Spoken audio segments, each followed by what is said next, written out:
காஞ்சிபுரம் மாவட்டம் சென்னை பெங்களூர் தேசிய நெடுஞ்சாலையில் மேம்பால கட்டுமான பணிகள் நடைபெறும் நிலையில் ஏனாத்தூர் முதல் வெள்ளைகேட் பகுதி வரை கடும் போக்குவரத்து நெரிசல் ஏற்பட்டது. சுமார் 5 கிலோமீட்டர் தூரத்திற்கு வாகனங்கள் அணிவகுத்த நிலையில் வாகன ஓட்டிகள் சிரமம் அடைந்துள்ளனர்.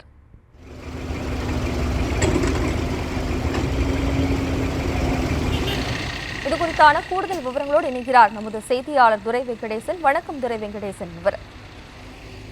வணக்கம். இந்த சென்னை பெங்களூரு தேசிய நெடுஞ்சாலையிலே காஞ்சிபுரம் மாவட்டத்திலே சுமார் 5 கிலோமீட்டருக்கு மேலாக, அதாவது ஏனாத்தூர் முதல் வெள்ளகேட் பகுதி வரை சுமார் 5 கிலோமீட்டருக்கு மேலாக வாகன போக்குவரத்து நெரிசலானது ஏற்பட்டதன் காரணமாக தற்போது வாகன ஓட்டிகளும் அந்த தொழிற்சாலைகளுக்கு செல்லக்கூடிய அந்த தொழிலாளர்களும் கடும் அவதிகளுக்கு உள்ளாகி இருக்கிறார்கள்.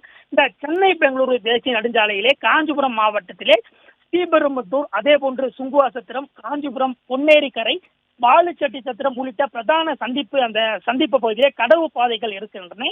இங்கு நாள்தோறும் சென்னை பெங்களூரு தேசிய நெடுஞ்சாலையை கடக்கும் வாகனங்களால் வாகன போக்குவரத்து நெரிசலும் அதே போன்று வாகன விபத்துகளும் ஏற்பட்டு வந்தன. இந்த விபத்துகளை தவிர்ப்பதற்காக சென்னை பெங்களூரு தேசிய நெடுஞ்சாலை 4 வழிச்சாலையை 6 வழிச்சாலையாக அகலப்படுத்தவும், அதே போன்று 18 இடங்களிலே சிறு மேம்பாலம், அதே போன்று 3 இடங்களிலே பாலங்களும் அமைப்பதற்காக தேசிய நெடுஞ்சாலை ஆணையமானது திட்டமிட்டு இதற்காக 654 கோடி ரூபாய் நிதியானது ஒதுக்கப்பட்டு அதற்கான பணிகளானது நடைபெற்று வருகிறது. இந்த நிலையிலே இப்பணிகளானது ஆமை வேகத்தில் நடைபெற்று வருவதன் காரணமாக தொடர்ச்சியாக இந்த சென்னை பெங்களூரு தேசிய நெடுஞ்சாலையிலே அதிக அளவிலே அவ்வப்போது வாகன போக்குவரத்து நெரிசலானது ஏற்பட்டு வாகன ஓட்டிகள் கடும் சிரமங்களுக்கு ஆளாகிறார்கள். அந்த வகையிலே இன்று பிற்பகல் முதலே கடந்த 2 மணி நேரத்திற்கும் மேலாக சென்னை பெங்களூரு தேசிய நெடுஞ்சாலையிலே ஏனாத்தூர் முதல் வெள்ளகேட் பகுதி வரை சுமார் 5 கிலோமீட்டருக்கும் மேலாக போக்குவரத்து நெரிசலானது ஏற்பட்டு வாகன ஓட்டிகளும் அதே போன்று தொழிற்சாலைகள் நிறைந்த ஸ்ரீபெரும்புத்தூர் சுற்று வட்டார தொழிற்சாலைகளுக்கு தொழிலாளர்களை ஏற்றிச் செல்லக்கூடிய பேருந்துகளுமே இந்த போக்குவரத்து நெரிசலிலே சிக்கி தவித்துவதன் காரணமாக இந்த தொழிலாளர்களுமே கடும் பாதிப்புகளுக்கு உள்ளாகி இருக்கிறார்கள்.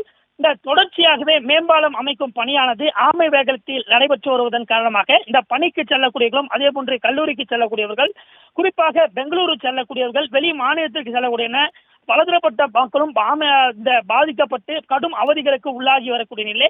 இந்த பணிகளை விரைந்து முடிக்க வேண்டும். அதே போன்று இந்த போக்குவரத்து நெரிசலை ஏற்படாமல் தவிக்கும் போட்டு இந்த பாதுகாப்பு பணியிலே போலீசார் ஈடுபடுத்தப்பட வேண்டும் என்பதே பொதுமக்களுடைய கோரிக்கையாக இருந்து வருகிறது.